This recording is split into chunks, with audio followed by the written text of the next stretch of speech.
On t'appellera réparateur des brèches, celui qui restaure les chemins, qui rend le pays habitable.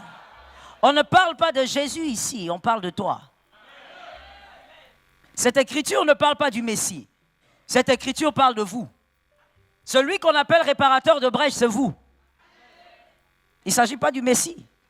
Que vous lisez les versets avant et après, on parle de vous. Vous, voici ce qui arrivera. Ça arrivera, mais il y a toujours une condition. Pour que ça arrive, il ne faudrait pas que vous soyez qu'avec Dieu. Il faudrait que vous soyez en train de bâtir avec Dieu. Lorsque vous bâtissez avec Dieu, vous permettrez à plusieurs de croire que cette famille est toujours glorieuse. Ce qui était ruine deviendra des endroits de gloire. Quelqu'un est d'accord avec ça? Selon cette écriture, il y a des dominations, des forces et des pouvoirs qui déstabilisent la famille, mais à cause de toi, les tiens rebâtiront sur ces ruines-là. Des endroits bizarres, compliqués, des domaines compliqués dans la famille où personne n'y croit. Mais à cause de toi, tes enfants vont rebâtir. Et ça tombe sur toi. À cause de toi, tes filles ne vivront pas ce que toi tu as vécu. Parce qu'ils rebâtiront sur des anciennes ruines. Que quelqu'un me dise, ruine n'est pas ruine. On va mieux le dire. Quelqu'un dit à son voisin, ruine n'est pas abandonnée. N'abandonne pas les ruines très vite parce que nous, les enfants de Dieu, on en fait quelque chose. Nous, les enfants de Dieu, on rebâtit sur des endroits comme ça. Nous, les enfants de Dieu, on ne fuit pas les ruines parce que nous rebâtissons là-bas. Voilà pourquoi nous autres, et toi aussi je le crois, nous ne pouvons pas fuir le Congo. Nous bâtissons ce pays parce que c'est le lieu de notre bénédiction. C'est le lieu de notre visitation. C'est le pays de nos enfants. Donne-moi un amen normal, ne me regarde pas comme ça. Quand je parle de la nation, tu me donnes un amen correct. À moins que tu sois camerounais ou japonais. Je disais, dans ce pays, nous vivrons la gloire de Dieu. Ce pays, nous sommes en train de rebâtir cela. Parce que c'est la terre de nos petits-enfants. On ne fuit pas la terre, on n'ira nulle part. On reste ici et on vivra la main de Dieu. Ah, je dis, ce pays sera rebâti. Donne-moi un amen normal. Donne-moi un amen bien. Le pays de Mobutu sera rebâti. Le pays de Mouzé sera rebâti. Le pays de Lumumba sera... On ne fuit pas ce pays. Parce que nous savons que le Dieu des miracles, il est le Dieu qui impose les miracles sur les ruines. On t'appellera réparateur des brèches. Toi. On t'appellera celui qui a réparé les brèches qu'on n'imaginait plus être possible d'être rebâties. Pourquoi on t'appellera ainsi? Parce que Dieu bâtira avec toi. Ces brèches brisées dans la famille seront rebâties. Et c'est celui qui est en face de moi qui le fera. Et ça tombe sur toi. L'Écriture dit, celui qui restaure les chemins, c'est toi que Dieu va utiliser pour restaurer les voies, pour restaurer les chemins, pour restaurer ces choses qui ne donnent plus envie de croire en cette famille. Voilà pourquoi tu ne peux pas fuir ta famille. Tu ne peux pas haïr ta famille. Tu ne peux pas dire je coupe les ponts avec tout le monde. Tu coupes les ponts avec qui tu es, le réparateur des brèches. Dieu t'utilisera pour que les choses changent. Toi, tu veux fuir comment? Que Jésus te donne la sagesse. Ce mois, c'est le mois de sagesse.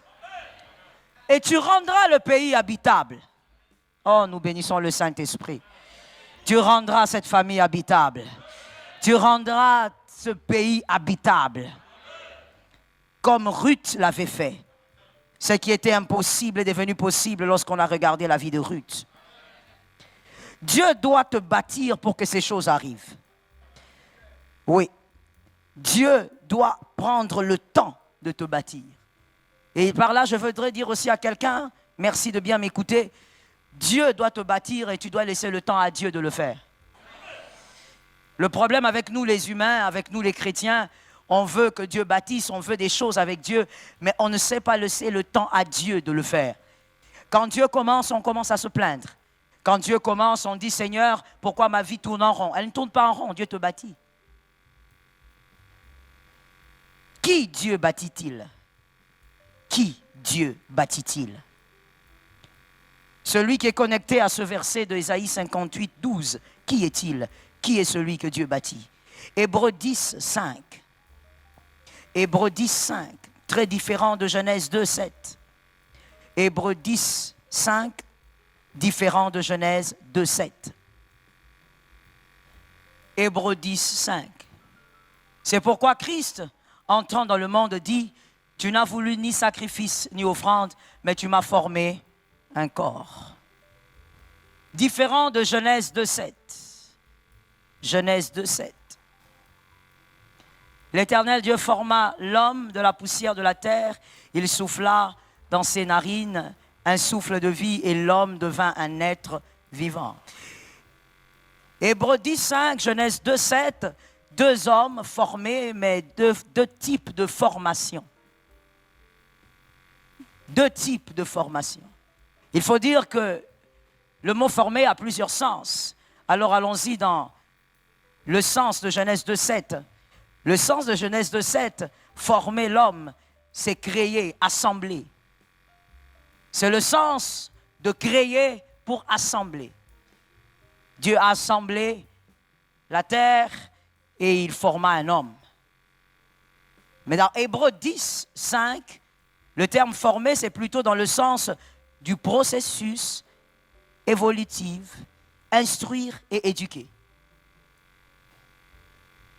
Dans Hébreux 10, 5, le sens du mot former est éduquer et instruire. Qui est-ce que Dieu bâtit? Dieu bâtit celui qu'il doit instruire et éduquer. Pourquoi? Parce que celui-là doit aussi instruire et éduquer plusieurs. Dieu bâtit celui qui a la mission de transformer plusieurs vies. Dieu bâtit celui qui a été appelé à transformer plusieurs vies. Et quand on parle de transformer, on ne parle pas d'abord du matériel, mais on parle d'abord d'une transformation interne. Et Dieu bâtit ces personnes-là. Ces personnes ont cette mission. Voilà pourquoi que Dieu t'aide à comprendre ce matin que Dieu n'utilisera jamais les mêmes méthodes qu'il utilise avec toi qu'avec ton voisin. Vous n'avez pas la même mission. Vous savez, même quand on est marié, on n'a pas forcément la même mission. On a la même vision, parce qu'on est dans une seule vision, en ce qui concerne en tout cas votre couple, mais on n'a pas forcément la même mission. Un mari et une femme peuvent avoir deux missions distinctes sur la terre. Il faut donc savoir que Dieu n'utilisera pas le même burin pour toi et pour ton voisin. Ne te compare donc à personne. Ne regarde pas l'autre pour dire « qu'est-ce qui m'arrive ?» Non, regarde à Dieu pour dire « qu'est-ce qui m'arrive ?» Can I have an amen? Ne regarde pas à l'autre pour dire « mais pourquoi seulement moi? Pourquoi lui est comme ça ?» Regarde à Dieu et dis-lui « qu'est-ce qui m'arrive ?» Parce que Dieu ne te bâtit pas par rapport à tes dires. Dieu ne te bâtit pas par rapport à tes désirs. Dieu te bâtit par rapport aux hommes que tu as à bâtir. Les hommes qui sont derrière toi, les hommes et les femmes qui sont derrière toi. Certains, tu ne les connais même pas. Tu ne les connais pas encore et tu les connaîtras dans 5 ans. D'autres dans 10 ans. Dieu te bâtit par rapport à cela. Il ne peut pas te traiter comme il traite ton voisin. Arrêtons de nous plaindre au nom de Jésus. Non, cet amen n'est pas normal. J'ai des gens plaintifs ce matin. Que Dieu nous aide. Arrêtons de nous plaindre tout le temps. Concentrons-nous sur ce que Dieu veut pour nous. Dieu te traite selon ce qu'il attend de toi. Let me tell you, les fours que Dieu utilise pour nous cuire ne se ressemblent pas.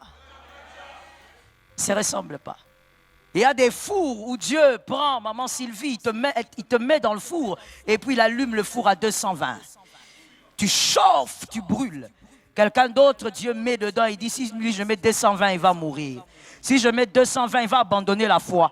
Si je mets 220, il va abandonner l'église. Je mets 50. Et toi, quand tu es maman Sylvie, tu regardes, tu dis, mais pourquoi moi je brûle à 220, lui il est à 50. Mais on a le même Dieu. Si seulement tu savais, c'est parce que vous n'avez pas la même valeur, que le feu ne peut pas être la même. Vous n'avez pas la même valeur.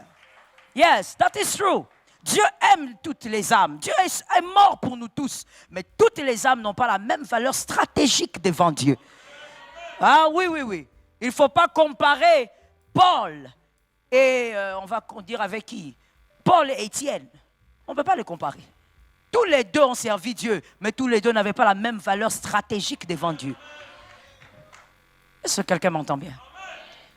Alors ne compare jamais ton feu au feu d'un autre. Ne jalouse pas la paix de l'autre. Can I talk to somebody? Écoute, n'admire même pas la paix de l'autre. N'envie même pas sa paix. Parce que toute paix n'est pas paix. Il y a des paix qui ne vous amènent nulle part. Vous êtes en paix, mais vous êtes statique.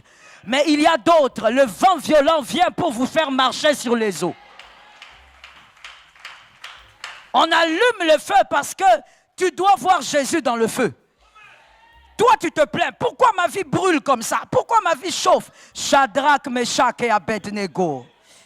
N'en vis pas. Il faut, mon frère, sois guéri de l'envie dans tous les sens. Donne-moi un amen normal de ce côté. Sois guéri de l'envie dans tous les sens. Que ça soit matériel, que ça soit même face à la vie de l'autre, à la situation de l'autre, tu ne sais pas. Lorsqu'on jetait Shadrach dans le feu et ses amis, les autres dehors disaient, voilà comment la vie de ces autres termine. Alors que la vie n'est pas terminée. C'est la gloire même qui est en train de commencer. Est-ce que je parle à quelqu'un d'intelligent? Toute douleur n'est pas douleur. Apprends à regarder à Dieu quand ça chauffe dans ta vie. Dieu nous bâtit par rapport à ce que nous devons faire. Dieu nous bâtit par rapport aux hommes que nous avons derrière. Dieu nous construit par rapport aux hommes qui nous attendent.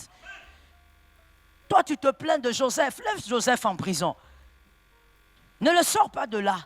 Lui-même n'a pas pitié de sa vie. J'aime ça. Joseph, même quand il rencontre les chansons et le panetier, il interprète les songes. Il dit seulement, souviens-toi de moi.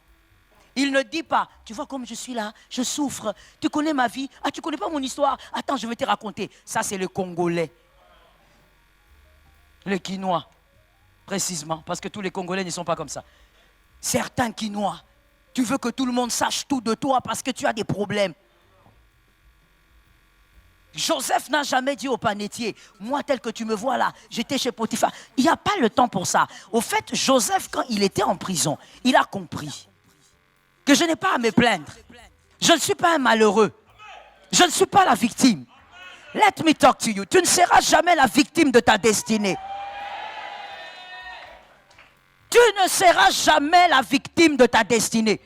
Voilà pourquoi une écriture peut dire tout concourt au bien de ceux qui aiment Dieu, de ceux qu'il a appelés selon ses desseins.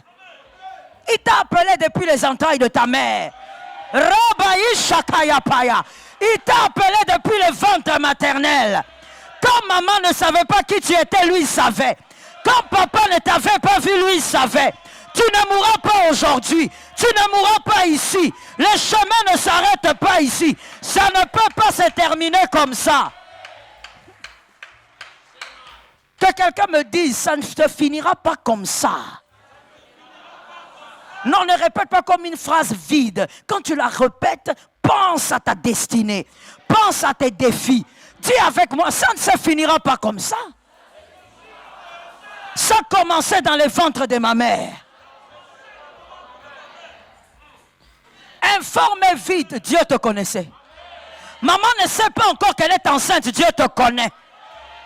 Dieu sait qu'il a envoyé une étoile qui va faire des choses. Dieu sait qu'il a envoyé une étoile qui va bouleverser les situations. Pourquoi tu crois que ça va finir comme ça? Même si on te dit on va te couper la jambe, ils ont menti. Cette jambe ne partira pas. Aïe, aïe, aïe, aïe, aïe, aïe, aïe. Je me rappelle encore, c'est le Saint-Esprit qui me le rappelle maintenant, pendant que je le dis là. Je me rappelle 14 ans, avant que je ne reçoive Jésus, j'étais tombé malade. En fait, j'avais une situation assez compliquée. Bref, mon père m'amène à l'hôpital. On me dit, on doit couper la jambe. Mon père regarde et dit, non, ma fille, on ne coupe pas la jambe. On dit, mais vous ne voyez pas ce qui se passe. Il faut sauver votre fille. Mon père dit, jamais. Il y a un Dieu qui va accomplir quelque chose. Mais aujourd'hui, quand j'y pense, c'est vrai qu'on peut servir Jésus comme on veut. Mais moi, Dieu m'a appelé à servir avec mes deux gens. Tu ne seras pas victime de ta destinée. Dieu ne le permettra pas. Assieds-toi, je te parle. Celui qui est avec toi depuis les entrailles, il va t'abandonner aujourd'hui? Alors que tu ne savais même pas qui tu étais, il ne t'a pas abandonné. C'est aujourd'hui qu'il va te lâcher. Ça ne finira pas comme ça.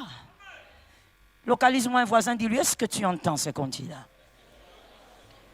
Mon frère, quand je parle là, je prêche, j'enseigne. Tu vois quelqu'un en train de se distraire au téléphone, dis-lui, frère, laisse ce téléphone là, on prêche là-bas. Oui, je t'autorise de le faire, parce qu'il y a des gens toujours un peu étranges ici. Dieu t'a envoyé ici, peut-être que ce culte doit te sauver de quelque chose la semaine qui va commencer. Mais toi, tu es au téléphone en train d'envoyer des textos sorcellériques. Que Jésus te donne la victoire. Comment Dieu bâtit-il alors? Nous savons qui Dieu bâtit. Comment y bâtit-il? Comment il bâtit? Jean 19, 30. Comment Dieu bâtit? Jean 19, 30. Jean 19, 30. Quand Jésus eut pris le vinaigre, il dit, tout est accompli. Et baissant la tête, il rendit l'esprit. Quand Jésus eut pris le vinaigre, il dit, tout est accompli. Et baissant la tête, il rendit l'esprit. L'Église est née. Le testateur est mort, la nouvelle alliance est ouverte. Le testament peut s'ouvrir parce que le testateur est décédé. Rabbik, la nouvelle alliance a été ouverte. Là, lorsque Jésus rendit l'esprit. C'est comme ça que Dieu bâtit les hommes qui doivent bâtir. Dieu ne bâtit personne avec le sourire. On m'a envoyé ce matin pour te le dire. On m'a envoyé ce matin pour te traiter de l'intérieur. Dieu ne bâtit personne avec le sourire. Dieu bâtit comme ça. Dieu bâtit avec les larmes. Quand Jésus souffre à la croix, ce n'est pas un Dieu qui souffre, c'est un homme qui souffre. Il porte les péchés de l'humanité, sans vêtements, en train de souffrir sérieusement. Et donc, dans les larmes, l'Église est née. Dans les larmes, la nouvelle alliance s'est ouverte. Dans les larmes, quelqu'un est sauvé quelque part. À cause des larmes du Christ, quelqu'un est sauvé à l'Équateur. Donne un amen bien. Si tu es congolais, donne-moi un amen correct. Dans les larmes, quelqu'un est sauvé à Kisangani. Dans les larmes, quelqu'un est sauvé au Bas-Congo. Dans les larmes. Dieu bâtit les hommes dans les larmes. Toi qui attends le sourire pour que Dieu te bâtisse, ça n'arrivera pas. Il faut peut-être que tu changes de camp, mais tu ne peux pas te donner ta vie à Jésus. Et c'est la meilleure option de donner sa vie à Jésus. Et donc, c'est dans les larmes que Dieu te bâtira. Ce ne sera pas différent. Il a fait ça lui-même en tant que maître de tout. Il ne changera pas avec toi. Dieu te bâtira dans les larmes. Voilà pourquoi dans les larmes, ceux qui sont bien enseignés et bien délivrés n'abandonnent pas Dieu. C'est ceux qui sont mal enseignés et non délivrés. Je précise les deux choses. Parce qu'avoir la connaissance est une chose, mais sortir d'un mal en est une autre. Ceux qui n'ont pas la connaissance et ceux qui ne sont pas délivrés, ceux-là abandonnent Dieu dans les larmes. Se découragent et abandonnent tout dans les larmes. Mais ceux qui sont délivrés et qui ont la connaissance, qui ont reçu la connaissance, qui ont été libérés, ceux-là dans les larmes, ils pleurent mais ils restent. Ils pleurent mais ils avancent. Ils pleurent, ils sont à genoux.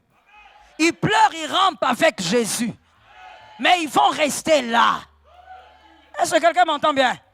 Let me talk to you. Le Saint-Esprit me dit ceci. Lorsque le paralytique de la piscine de Bethesda, il fait 38 ans là-bas. Pas 38 ans d'âge. You have to correct it. Pas 38 ans d'âge. 38 ans de maladie. Ça veut dire, lui, il avait quel âge? Mais il est là. 38 ans de maladie. Pourquoi tu ne bouges pas? Tu as dit que tu n'as personne. Pourquoi tu restes là? Voici la réponse du paralytique qui m'envoie te le dire même s'il n'est plus là. Parce que partout là, il n'y a pas une piscine là où l'ange descend. Donne-moi un amen, Norma. Si tu as le Saint-Esprit, donne-moi un amen. Il n'y a pas une piscine partout là, dans tout le coin là, le recoin, où l'ange descend et les hommes guérissent. Donc, on reste là où l'ange descend. Même si on ne peut pas tomber, on reste là. Même si on ne peut pas guérir aujourd'hui, j'aime ta foi, reçois la grâce.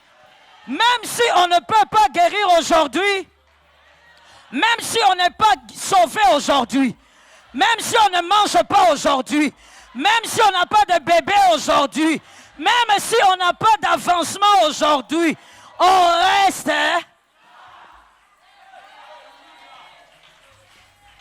On n'a nulle part où aller. L'apôtre Pierre a regardé, il a dit, my goodness, où irions-nous? Nous répétons la même phrase ce matin dans ce campus. Que Jésus nous entende. Où irions-nous? C'est lui qui a les paroles de la vie. Nous restons là. Avec la douleur. On reste là. Humilié par les hommes. Critiqué par les hommes.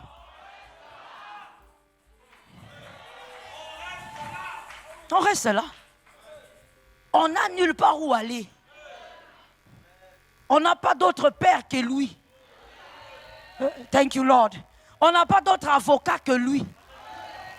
Personne ne nous a sanctifiés en dehors de lui. Nous restons là. Dieu ne te bâtira pas dans les sourires. Dieu ne bâtit pas dans les verts pâturages. Tu sais pourquoi il est écrit l'Éternel est mon berger, je ne manquerai de rien, il me fait reposer dans les verts pâturages? Pourquoi ça commence par il me fait reposer et la vallée vient après? Parce que Dieu va t'amener dans les verts pâturages pour te démontrer que pour lui c'est rien. Are you catching me? C'est pour te démontrer seulement que pour lui, te donner tout ce que tu cherches là, c'est rien. Il peut le faire en un jour. Mais il ne bâtit personne dans les verts pâturages. Voilà pourquoi David a dit, après le verts pâturages, j'ai remarqué qu'il restaure mon âme. Mais pourquoi il restaure l'âme alors que je n'ai pas encore commencé la bataille? Il t'équipe déjà. Il te console déjà. Il te fortifie déjà. Il t'accorde la capacité déjà. Après avoir restauré ton âme, il te conduit dans les sentiers de la justice. Pas à cause de toi, tu n'es pas juste. Tu pêches tous les jours. C'est à cause de son nom. Il te conduit dans les sentiers. Et après ça, après avoir tout conduit dans les sentiers de la justice, quand tu marcheras, parce que tu marcheras dans la vallée de l'ombre de la mort. Tu as marché, l'âme est déjà. Tu es mon fils. Tu as capté ça. L'âme est déjà restaurée. Et ensuite tu marches. Donc quand tu marches, tu ne peux pas abandonner Dieu, l'âme. Tu ne peux pas laisser Dieu, l'âme est déjà. On a les milanga, on les minine. J'ai traduction. Tu es fatigué. Tu es fatigué de quoi? Il y a des gens qui ne se fatiguent pas. Non, je vais mieux le dire, tu n'as pas compris. Il y a des gens qui n'ont pas droit à être fatigués. Tu n'en as pas le droit. Pourquoi? Réparateur des brèches. Tu vas réparer les brèches, tu ne peux pas te fatiguer. Pleure, reste là. Si tu veux, tu peux pleurer même, tu déchires les habits, il n'y a pas de problème. Mais tu resteras là. Tu traverses la vallée de l'ombre. Tu vois la mort. Combien cette année ont vu la mort? Cette année ont vécu des choses où tu as vu vraiment la mort. Mais tu es là. La mort ne te prendra pas. Tu es là. Tu traverses la vallée de l'ombre de la mort. Tu ne crains aucun mal. Parce que c'est lui qui est avec toi. Dieu nous bâtit dans les larmes. S'il vous plaît, église de Kinshasa, pour ne pas dire du Congo, arrêtez de croire que Dieu est un Dieu bonbon. Arrêtez de croire que Dieu crée les héros avec le sourire, avec la paix. Dieu ne bâtit personne dans la paix. Dieu bâtit dans le vent violent. Voilà pourquoi quand vous avez des petits problèmes, vous avez 40 000 prophètes que vous appelez. Parce que vous n'êtes pas habitué à affronter les problèmes. Vous n'êtes pas habitué à vivre dans votre chrétienté des problèmes et de trouver ça normal parce que Dieu bâtit dans la douleur. Voilà pourquoi en même temps tu es bouleversé. Quelqu'un me dit bouleversé. Au nom de Jésus, que ça ne soit pas toi, parce qu'un enfant de Dieu ne doit pas être dans la confusion. Tu es dans la confusion, pourquoi? Les 40 000 prophètes là, dont tu as le numéro là, il y a 15 qui t'ont dit, Dieu va te sortir de là dans 4 jours. 8 t'ont dit, non, non, non, c'est le diable. Tu ne sais pas où aller. Tu ne sais pas quoi croire. Toi-même, ta foi n'est pas solide. Tu ne sais pas en qui tu as cru. Si tu sais en qui tu as cru, tu diras, Jésus, si c'est toi, je veux marcher. Est-ce que quelqu'un m'entend bien? Si c'est Jésus qui t'a mis dans cette situation, tu traverseras. Assieds-toi, je te parle. Dieu bâtit dans la douleur. Les larmes rendent conscient. Surtout si en amont, vous avez vécu la délivrance et vous avez reçu la connaissance de Dieu. Lorsque vous êtes dans les larmes, je préfère utiliser les mots larmes, j'ai refusé les difficultés parce que je pense que larmes c'est plus fort et plus dur. Ainsi tu vas comprendre que je suis peut-être un tout petit peu à l'extrême, mais c'est important. Les larmes, lorsque vous avez déjà été délivré et que vous avez la connaissance de Dieu, la connaissance de votre destinée, les larmes vous rendent conscient. Conscient de quoi? Conscient que dans la vie, tout peut arriver. Celui qui sait que tout peut arriver respecte tout le monde. Celui qui sait que la vie peut basculer à tout moment respecte tout le monde. Yes. Le jour où j'ai réalisé que chaque minute de la vie était importante, elle comptait, et qu'il ne fallait pas gaspiller ça dans les pleurs, dans les plaintes, parce qu'on peut mourir à tout moment, c'est lorsque j'avais perdu ma mère. J'ai réalisé. Et plus j'ai perdu les gens dans ma vie, j'ai continué à réaliser qu'on ne joue pas avec la vie. Ainsi, je veux conseiller un homme, une femme. Est-ce que tu peux abandonner les inquiétudes là que tu as amenées là ce matin? Tu peux abandonner ça? Tu peux abandonner cette colère inutile qui est entre toi et ta femme? Vous n'avez pas beaucoup de temps à vivre ensemble. Il faut maximiser. Est-ce que tu peux abandonner cette rancune inutile là? Oh, ça fait 15 ans, mon frère, abandonne ça. La vie sur terre, elle est une. Est-ce que tu peux gagner le temps en aimant les gens et en avançant avec Dieu? Est-ce que tu peux gagner le temps en faisant ce que tu dois faire pour Dieu? Jusqu'aujourd'hui, toi, tu dors fâché. Tu n'as pas le temps de dormir fâché. Tu ne sais pas si à ton réveil, ces personnes-là seront toujours là. Pourquoi tu perds le temps comme ça? Non, mais ce qu'elle m'a fait, c'est insupportable. On le sait. Mais ça doit passer. Parce que toi, tu n'as pas beaucoup de temps à vivre. Écoute, même si tu vivais 90 ans, ce n'est pas beaucoup. Alors arrête de gaspiller ce temps-là dans la rancune, dans le manque de pardon, dans des petites choses. Est-ce que je peux conseiller une femme ce matin?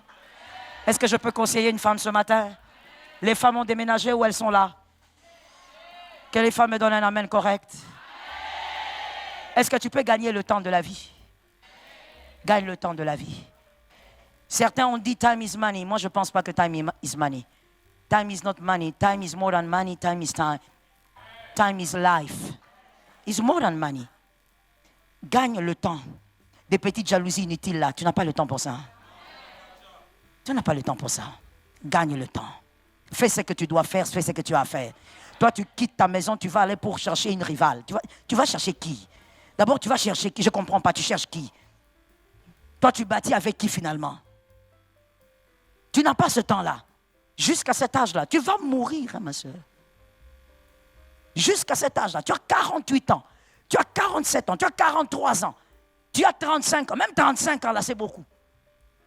Tu es marié, tu as 35 ans. Tu es derrière les téléphones en train de regarder.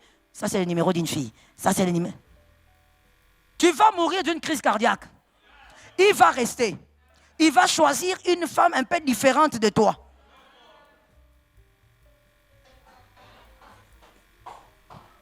Pourquoi tu veux faire souffrir ton âme pour des choses que tu peux damer? Gagne le temps. De quel temps on parle? Le temps de ta vie. Tu dois vivre. Et pour vivre longtemps, le corps s'entretient. Listen to me. Il y a des mots psychologiques qui tuent plus que certaines maladies. Quelqu'un n'est pas malade seulement quand il est alité. Quelqu'un n'est pas malade seulement quand il entre à l'hôpital, quand il a le palu. Il y a des maladies psychologiques. Vous voyez une femme sourire, mais elle va mal. Son intérieur est détruit. Qui a détruit ton intérieur? Guéris-toi. Par ces meurtrissures, tu es déjà guéri. Sois guéri au nom de Jésus. Est-ce que quelqu'un m'entend bien? Si tu vois ce téléphone-là sonner la nuit, ça sonne, tu regardes, tu dis, je ne mourrai pas à cause de vous. Sonnez. Si tu sens que tu as un cœur qui bat beaucoup, que tu as seulement envie de regarder, lève-toi, va dans la cuisine. Entre dans la cuisine, mange. Tu n'as pas une petite glace dans ton frigo? Une petite crème. Il faut avoir ça de temps en temps. On appelle ça rapidité. Tu gardes une petite crème là, hein? Tu gardes là-bas. Quand tu vois qu'il y a des situations, tu commences à manger ta crème. Et tu commences, l'Éternel est bon.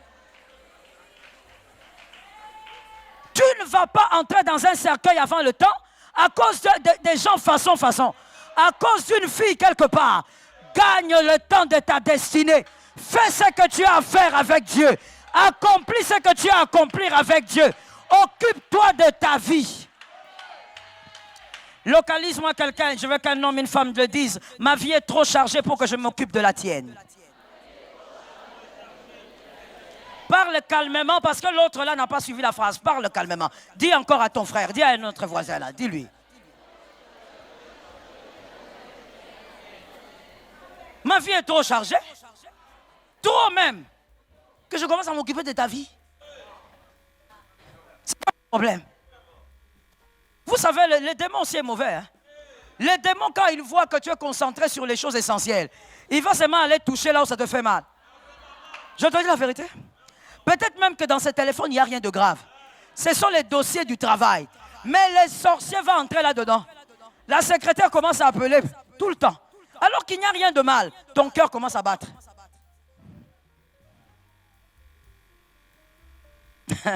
À partir déjà de 28 ans, il faut garder le cœur.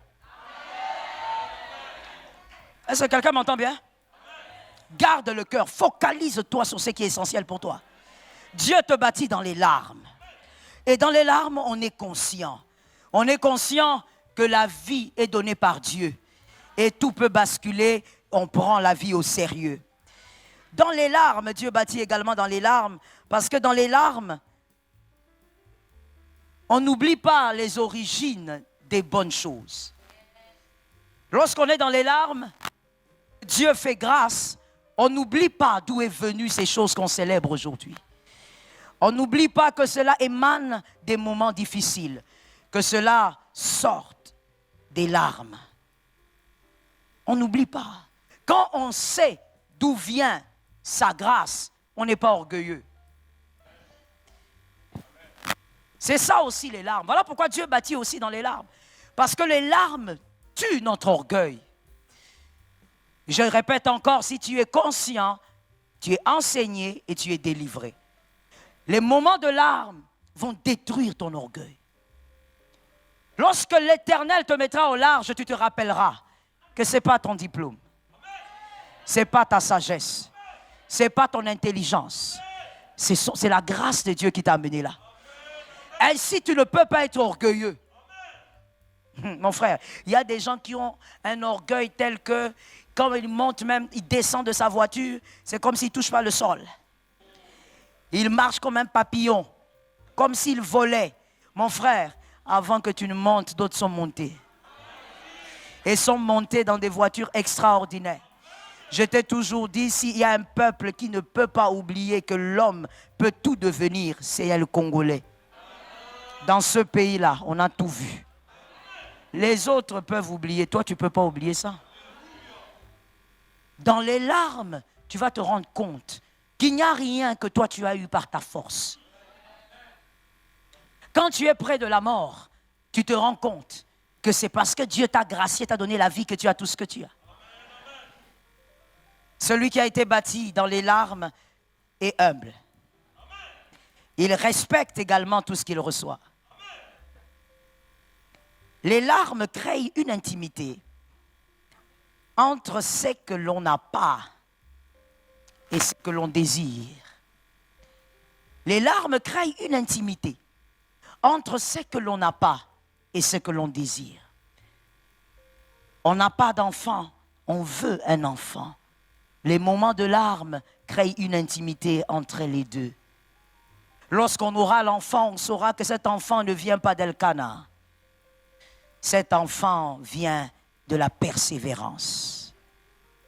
On saura que cet enfant ne sort pas d'Elkana.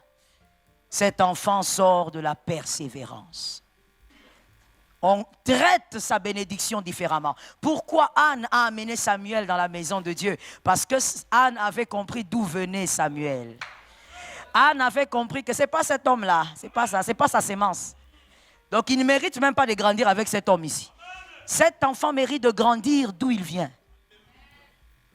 Lorsque on est bâti dans les larmes, ce que l'on reçoit après par grâce, ces choses sont intimement liées avec nos larmes. On sait comment se comporter quand on les a.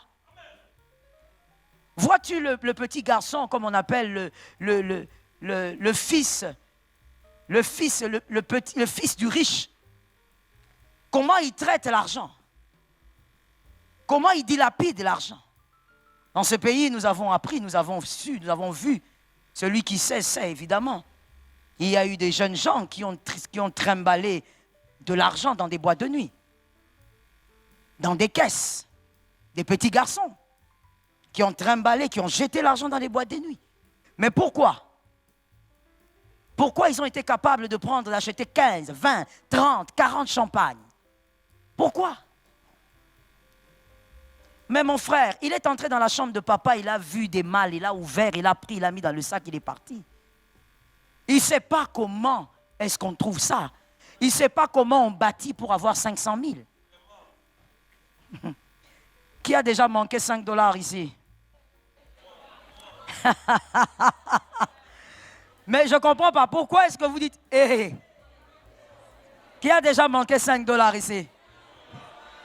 Nous tous, hein? Nous tous. Tu sais, si tu as déjà manqué 5 $, tu as 10 $, tu regardes 10 $ comme si c'était un... Tu as déjà manqué 2000 francs. Quand tu as 10 000 francs, tu regardes... Tu sais, en fait, let me tell you. Donne-moi 10 000 francs. Je vais te montrer quelque chose. Donne-moi 10 000 francs. Quelqu'un a 10 000 francs là? Mon fils soit béni. Que Dieu t'en donne plus. Tu vois, quand tu as déjà manqué même combien? Même 500 francs. Même 500 francs. 500 francs, maman. 500. Le jour, non, tu manques 500 pendant une semaine. Mais non. La deuxième semaine, quand tu as 10 000, ça veut dire que, je ne sais pas si c'était déjà arrivé, mais moi, ça m'est déjà arrivé. J'ai commencé à découvrir les emblèmes. Je te dis la vérité. Si ça t'est jamais arrivé, il n'y a pas de problème. Moi, Joël, ça m'est déjà arrivé. Je commence à dire, oh, donc 10 000 francs, c'est quel oiseau qu'il y a ici, au fait? Je commence à dire, oh, ça c'est quoi? Corbeau ou bien? Ah, d'accord. Oh, il y a le buson ici. Ça veut dire que tu vas contempler ça. Même le billet est étonné. Tu contemples comme si, tu dis non, tu découvres, tu dis, oh, on a écrit ça comme ça. C'est qui a signé ici? Pourquoi? Parce que tu as déjà manqué et tu as eu avec difficulté.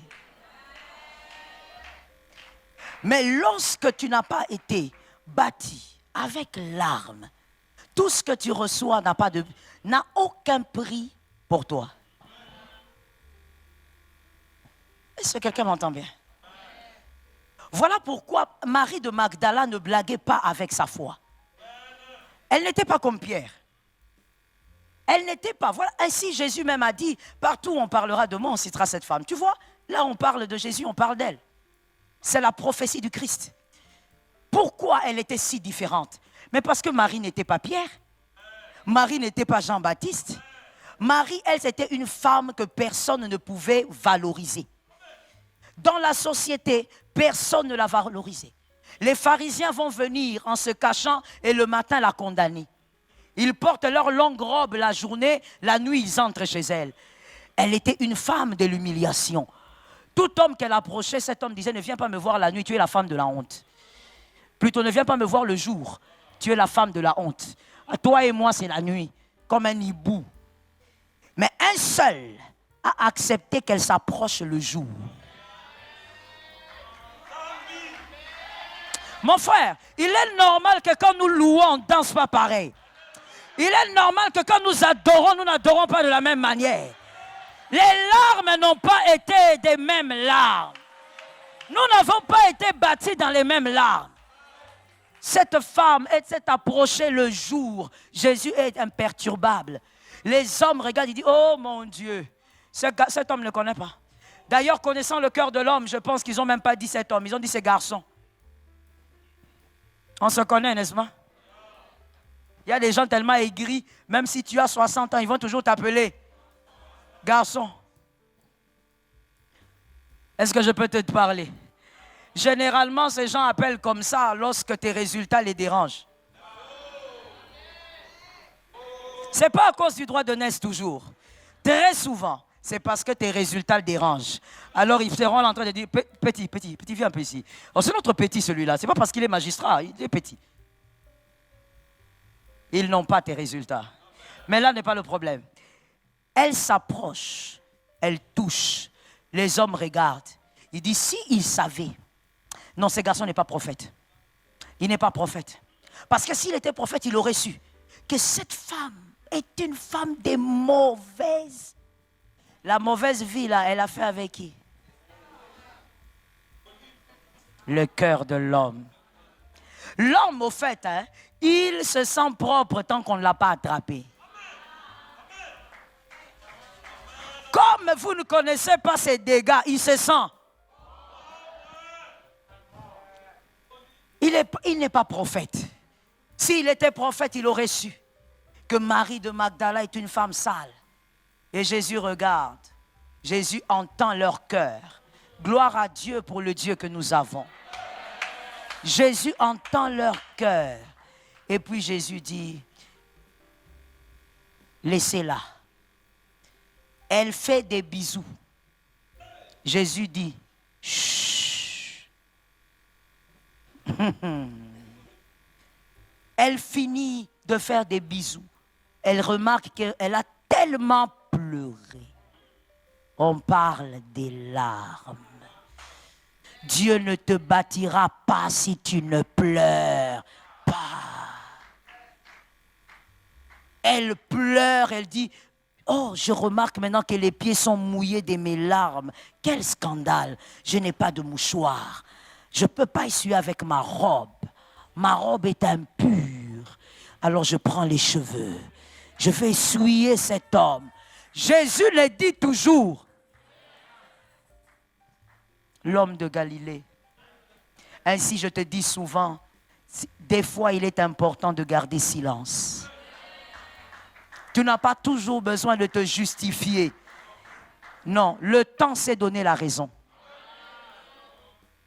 Des fois, il faut laisser le temps. Quand elle finit d'essuyer le pied de Jésus, Jésus regarde et dit, eh, monsieur, pourquoi tu critiques cette femme? Il dit, non, Jésus, j'ai rien dit. Si tu as parlé dans ton cœur, je suis entré chez toi, tu ne m'as même pas donné de l'eau pour laver mes mains, pour laver mes pieds, selon les rituels juifs, afin que je me purifie pour entrer chez toi. Tu ne m'as rien donné. Cette femme, elle vient de laver mes pieds avec ses larmes. Et elle a même prophétisé ma mort ainsi que ma momification. Cette femme, pourquoi toi tu parles? Pourquoi tu critiques? Et il regarde la femme et dit, toi, tu vas te relever, va et ne pêche plus. La femme regarde cet homme qui a environ 30 quelques. Cette femme dit, j'ai rencontré des hommes plus vieux. Tous ces hommes-là voulaient mon corps. Mais celui-là, il me dit de partir et de ne pas pécher. Il y a quelque chose là-bas. Il croit que je peux partir aujourd'hui et ne plus jamais refaire. Ce qui a été bâti dans les larmes se garde toujours. Cette femme s'est accrochée encore à Jésus parce qu'il a été le seul à croire qu'elle pouvait ne plus pécher. Combien de fois il t'arrive de regarder ton mari, ta femme, tes enfants, et pour des familles assez bizarres, même tes parents, et de dire, je sais que tu vas encore faire. Tu reproches la personne, mais tu ne crois pas au changement. Je sais que je parle pour rien. Tu vas de toutes les manières, tu vas encore faire ce que tu... Mais comment vis-tu avec quelqu'un en qui tu ne crois pas? Jésus lui dit, moi je sais que tu ne le feras plus. Même si tu as fait 30 ans dans l'impudicité, tu ne le feras plus. Même si tu as fait 40 ans dans cette vie, tu ne le feras plus. Pourquoi? Parce que tes larmes n'ont pas été vaines.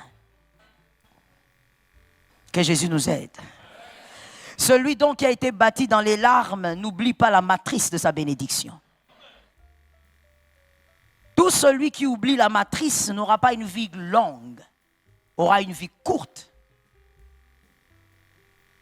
Oublier l'origine de ta bénédiction est un grand problème. Si tu veux que ta bénédiction dure longtemps, n'oublie jamais l'origine. Est-ce que quelqu'un m'entend bien?